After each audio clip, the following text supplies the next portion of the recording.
જામનગર સહિત સમગ્ર રાજ્યમાં હાલ શૈક્ષણિક સત્ર શરૂ થવાનું છે, ત્યારે ગરમીના ધોમધકતા તાપ વચ્ચે જે પ્રકારે લોકો છે તે દાખલા કઢાવવા માટે સિવિક સેન્ટરમાં કતારો લગાવીને ઊભા છે. જે પ્રકારના હું દ્રશ્યો દેખાડવા માંગીશ, જામનગરના હાલ સિવિક સેન્ટરની અંદર અરજદારોની લાંબી કતારો છે તે જોઈ શકાય છે. ખાસ કરીને અહીં જે પ્રકારે શૈક્ષણિક સત્ર શરૂ થવાનું છે તેને લઈને અહીં દાખલા કઢાવવા માટે સવારથી જ જે લોકો છે તે આવી પહોંચ્યા છે. એક જ બારી છે તે હાલ ચાલુ છે, બીજી તરફ લોકો છે તે પારાવાર મુશ્કેલીઓનો સામનો કરી રહ્યા છે. ખાસ કરીને સ્થાનિકો છે એમની સાથે વાત કરીશું. શું કહેશો, કયા પ્રકારની વ્યવસ્થા છે અને કેના માટે આપ આવ્યા છો?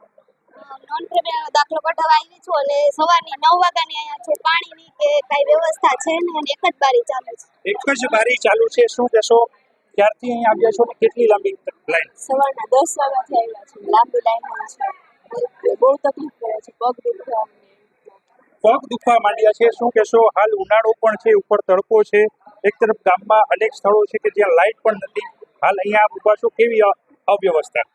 કઈ વ્યવસ્થા નથી ને એક જ બારીમાં સવારના ઉભા છે. કેટલી લાંબી કતારો છે?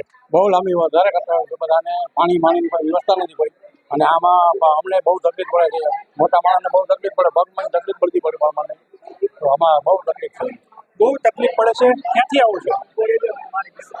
જામનગરથી જ છીએ, પણ બહુ ધોકા ખાવા પડે છે. અહીંયા કેટલા ધક્કા ખાધા?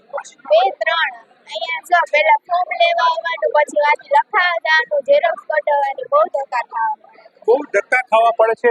કેવી અત્યારે ગરમી છે? 2 કલાક તો મારે ટેપ લેવામાં જ જાય છે. સવારનો આવ્યો છે 9 વાગ્યાનો, 2 કલાક તો ટેપ લેવામાં. બહાર ફોર્મ ભરવા ગયો, ધક્કા જ ખાવા પડે, વારો આવતો જ નથી. ધક્કા ખાવા પડે. બાળી કેવી તકલીફ પડે? તકલીફ તો પડે ને, ઊભા નથી રહેવાતો, એવો પગ મારા દુખે છે. લાઈન કેટલી છે? લાઈન તો ખેંચે જ બાયણે અહીંથી. પ્રકારના દ્રશ્ય આપ જોઈ રહ્યા છો. હાલ નાયબ મામલતદારની ખુરશી છે તે ખાલી જોવા મળી રહી છે.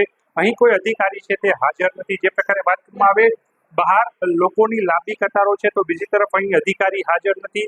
જે પ્રકારના હાલ જે દ્રશ્યો દેખાવા માંગીશ, હાલ 12:23 મિનિટ થઈ છે, છતાં પણ અહીં અધિકારી હાજર નથી. એક તરફ બહાર લાંબી કતારો છે તો અહીં ખુરશી ખાલી છે. ન્યૂઝ 18 જ્યારે અહીં રિયાલિટી ચેક કરવા પહોંચ્યું, એક તરફ તડકાની જે પ્રકારે મોસમ છે, જે ઉનાળો તપી રહ્યો છે, ત્યારે જ લોકોનો પારો છે તે આસમાને છે, તો બીજી તરફ અહીં નાયબ મામલતદાર કક્ષાના જે અધિકારી પોતાની ચેમ્બરમાં પણ હાજર નથી. ત્યારે અરજદારો છે તેની મુશ્કેલીઓ કોને કહેવા જાય.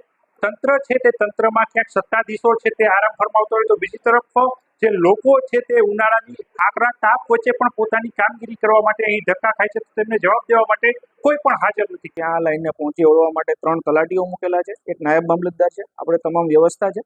સરકારે હમણાં સુગમ પોર્ટલ શરૂ કર્યું છે, જેથી એક જ દિવસમાં લોકોને લાઇનમાં ન ઊભું રહેવું પડે અને ઓનલાઈન રજીસ્ટ્રેશન કરી અને આવકનો દાખલો મળી જાય. તો અમુક જે ટેક્સ સેવી લોકો છે એમને એવી વિનંતી પણ કરી છે કે તમે તમારા ઘરેથી જ ઓનલાઈન એપ્લિકેશન કરી દો, જેથી આપના ઈમેલ આઈડી પર જ તુરંત જ આપને આવકનું પ્રમાણપત્ર મળી જાય.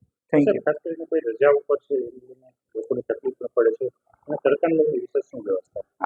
એક નાયબ મામલતદાર ઇન્ચાર્જ એક્ટિવિટી જે છે રજા ઉપર હતા, પરંતુ એની જગ્યાએ બીજા એક નાયબ મામલતદાર આપણે એમને ચાર્જ આપેલો છે, ત્યાં વ્યવસ્થામાં છે અને બધું બરાબર ચાલે છે, કોઈ તકલીફ જેવું.